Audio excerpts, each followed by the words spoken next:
It's time for the Russ Belville Show's Cannabis Q&A with Dr. Mitch Earlywine. Dr. Earlywine is a professor of psychology at the State University of New York at Albany and a leading author and researcher on cannabinoids and health, who pins the Ask Dr. Mitch column for High Times magazine. Get your questions ready in our live chat or call in to 971-533-7111 now. Welcome back, everyone. 31 after the hour, and it's Monday. That means it's time for our regular dose of cannabis science with Dr. Mitch Earlywine. Dr. Mitch, how you doing? Was having a bad day till I heard the Ramones. That's right. The Ramones will cheer anybody up, man. That's good stuff there. Didn't know you were a Ramones fan, sir. Oh, indeed. It goes back to the 80s when I saw them in the city. Oh, you actually got to see the Ramones. How cool is that? All right. Well, here on our Cannabis Science segment, we give everyone a chance to get their questions in our chat room. So while those are building up, we always give Dr. Mitch the first word so he can tell us what's the latest in cannabis science. Some sad news coming out of an abstract that basically reports that spice, that nasty synthetic marijuana, has created 2 cases of stroke. I'm sorry, I'm getting feedback. So if I sound retarded, it's because I'm hearing myself in my own ear. Let me see if I can fix that, Dr. Mitch. Go ahead, and I'll see if I can kill that reflection there. Sure. So early last month, we had a publication basically showing 2 reports of basically these healthy siblings who smoked some K2 and then ended up both in the hospital with strokes. I want to emphasize that this is not bad news for cannabis. THC is just a partial agonist for that CB1 receptor, meaning it only gets it to fire at a certain level, whereas the material in spice was specifically designed to make that CB1 receptor fire long and hard. And it's unfortunate to see that these are the indirect effects, essentially, of prohibition. I'm sure these guys would have rather had a plant with a 5,000-year history of safety than something brand new that actually gave them a cerebrovascular accident. Yeah, that's terrible to hear. Did that echo go away for you, by the way? Indeed. Thanks so much. I hope I sound a little more articulate. Yeah, I know. I've had to deal with that on Skype before, and it's really annoying. This is interesting. You mentioned these strokes from K2 and spice. Our chatter, Gothic Prophet, is mentioning that stroke victims may actually be benefited by cannabis to help minimize brain damage. Can you tell us about the research in neuroregeneration when it comes to cannabis? So, I mean, it's not extended to humans in quite the elaborate ways I'd hope, but at least the animal literature suggests that basically there's a chance for the antioxidant properties of both THC and cannabidiol to save neurons and neural tissue in reaction to a stroke if it's administered relatively rapidly after some kind of head injury or something like that. These were ischemic strokes where basically there's a problem with blood flow, not necessarily a crushed neuron or something like that. So it's not clear that it would necessarily generalize to this condition, but we clearly have a lot of wonderful antioxidant potential with not only cannabis, but a whole lot of crazy green leafy plants. Well, that's really good news to hear. All right, we have a question coming in from our chat room from Electric Bob, who wants to know, what are the correlations between IQ and teenage cannabis use? You know, we've heard that talking point. 1 out of 6 adolescents will be addicted, and it'll cause 8-point loss in IQ. What can you tell us about that? Well, what's funny is when you take a close look at those data from Freed that had that 8-point loss in IQ, they were talking about the daily users across a long period. There was also a middle group there that they don't often talk about that used cannabis once a week. They had a slight increase in cannabis and IQ over the years, and nobody ever seems to mention that. In adults, we never see any correlation with cannabis use and IQ unless somebody's actually high at the time they're taking the test. So I feel like it's, of course, very good to wait until your brain is fully developed before you start experimenting with the plant. But this overblown notion that everybody who smokes a joint at age 14 is suddenly retarded is really just a whole lot of propaganda. Yeah, absolutely. And, you know, I know it's anecdotal, but I work with so many people who started their cannabis use in their teenage years, you know, some as early as 12 years old. And they seem to be bright, functioning people. I mean, it's not something we'd recommend to do, but do we actually have any cases where we can say, yeah, marijuana really messed that guy up?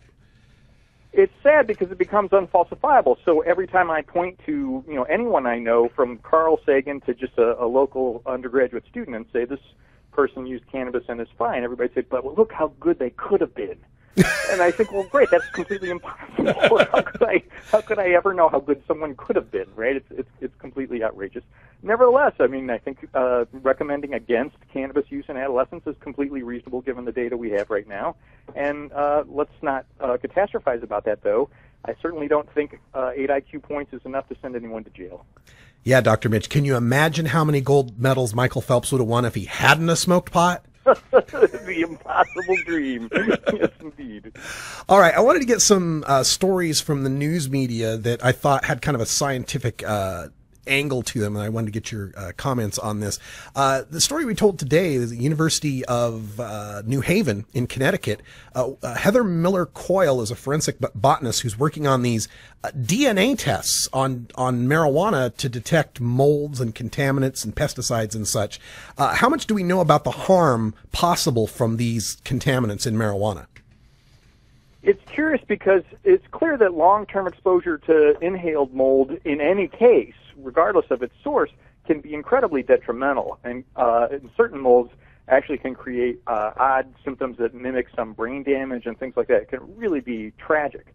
However, the actual established cases we have in humans just don't seem to be out there. I don't mean to minimize the problem, and I'm delighted that somebody is doing this work, but I don't want to catastrophize about it. And then the habit of basically decarboxylating cannabis, getting your oven up to 200 degrees, breaking up your cannabis and putting it in on a pan and basically turning the oven off and waiting till it cools down is not a terrible habit for any of us, and definitely kills a whole lot of molds. But if you can see mold on cannabis, I mean, let's be honest, it's just not worth it. There's so much great cannabis in the world. Why would you smoke some that's already moldy? Yeah, that's a very good point, especially when we're talking about folks out here on in the West Coast where there's a lot greater access. It's good to see that these scientists are putting this information together and trying to help consumers. Another aspect of this that I found interesting is that the way the New Haven researchers were able to work on DNA testing for pot contaminants is they got a $100,000 grant for a high-intensity drug trafficking area, and this is kind of dovetailing on work they did to make DNA profiles of pot to be able to trace who it came from and which dealer was growing it. So it's one of those interesting cases where scientists are forced to, try to find some harm in marijuana before they're able to try to protect us or find something good about it. Well, it was curious too because I find that really creative. So basically what you're saying is, hey, I'm gonna develop a way to track cannabis to make sure it's not from an illicit source, but while I'm at it, I'm going to make sure everybody's safe in the same way from these contaminants. I just think that's delightful and brilliant. All right, we have another story that got a lot of coverage last week having to do with the Washington State Patrol. The cops out there say that they've gotten far more blood tests now that are positive for THC. They usually get 1,000 a year that are positive for THC. In the first 6 months of 2013, they've gotten 745 that are positive for THC. I was wondering what you think of those results and how sampling might have something to do with this. This is curious, and I'm not stunned that some more cannabis smoking is going on in Washington State now, and that let's not be naive about that. But I'm curious not only about how are they sampling these, right? Are people now post-prohibition essentially more eager to get these blood samples? We have no idea. And in truth, under those circumstances, what are the THC levels we're really getting? So they're saying, oh, people are testing positive for THC, but are we really reaching an impaired level? Was anybody actually showing impaired driving, or was this something that's turning into just kind of a generation of propaganda-related data under those same circumstances? And in truth, I don't think we're going to know until the end of the year, and it may take 2 or 3 years worth of data before we can really say if there's some kind of trend here, because we see these numbers often go up and down depending upon the funding available for these exact tests. That's a good point. And the spokesperson for Washington State Patrol actually told the media, we won't really know for 2 or 3 years to be sure, but that got buried around paragraph 10, paragraph 11 in most of these stories. So I just wanted to make sure people were aware of that. And also a couple other facts about that. The State Patrol says they're still pulling over about the same number of people for impairment, and the fatality rates in Washington State have gone down. So it doesn't appear that there's more mayhem on the freeways. It appears that they're testing more people for pot. Well, and what's curious is Roby's data from back in the late 90s suggested that if folks were forced to drive after using cannabis, they often did a number of things to increase their safety. They slowed their speed, they increased the distance between their car and the car in front of them, they increased their stopping distance, and I feel like in many ways that may account for why we're not seeing mayhem, even if we are seeing increases in cannabis use. So is that a difference in the cannabis user versus the alcohol user? Is that the alcohol user gets impaired both physically and judgment? They believe they're not impaired, whereas a marijuana user might get impaired, but they're aware of their impairment. Is that a true statement? It may be a bit of an extension, but it's clear that both alcohol intoxication and cannabis use lead to different behaviors behind the wheel. So it may be that the exact same person, after using these things, behaves differently. It's not any personality trait so much as an aspect of what happens with alcohol or with cannabis. We have tons of data from my lab and others showing that secondary reaction time, the kind of things that require your initial intention of driving, and then any secondary thing is clearly going to be impaired with alcohol. We don't have data to suggest that with cannabis. We do see some impaired things in automatic functioning, basically automatic processing with cannabis use, but a lot of things that if it's a controlled process, if it's something that extra focus can improve, you can still do it even at relatively high levels of use. You know, we saw some research from Anderson and Rees, I believe out of Montana State University, where they looked at medical marijuana states and found that there were lower problems with alcohol in driving in the medical marijuana states, suggesting perhaps a substitution effect between alcohol and marijuana. Do you believe there's a substitution effect between alcohol and marijuana to say that, you know, where marijuana is available, people will drink less? And if so, isn't that harm reduction when we know alcohol is so much more harmful? We have seen that with that one data set. However, Rosalie Pacula has some data from an economics group at RAND suggesting that there were complements. So I don't know what to make of it when I've got one study showing one thing and one study showing another.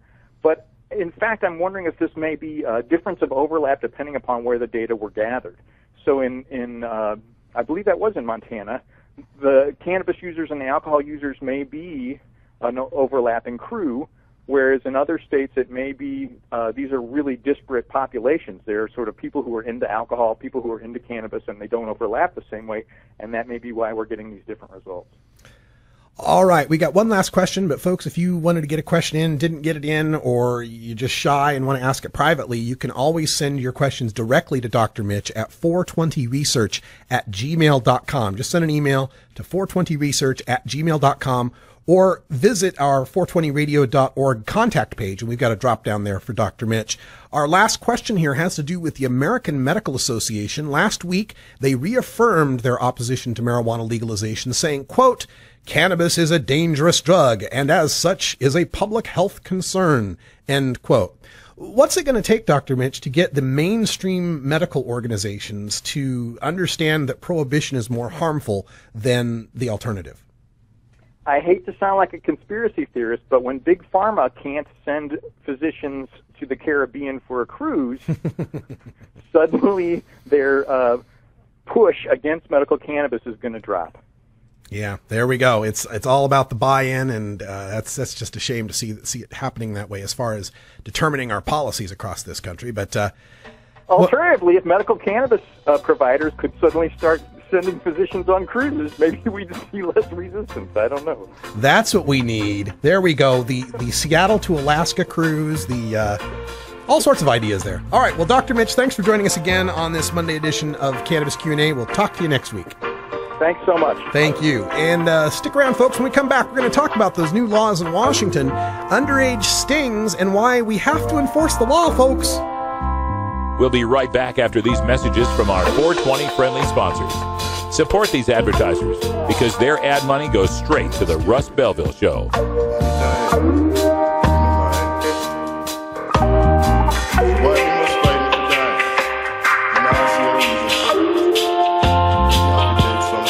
You're tuned into the Russ Belville Show, the voice of the marijuana nation.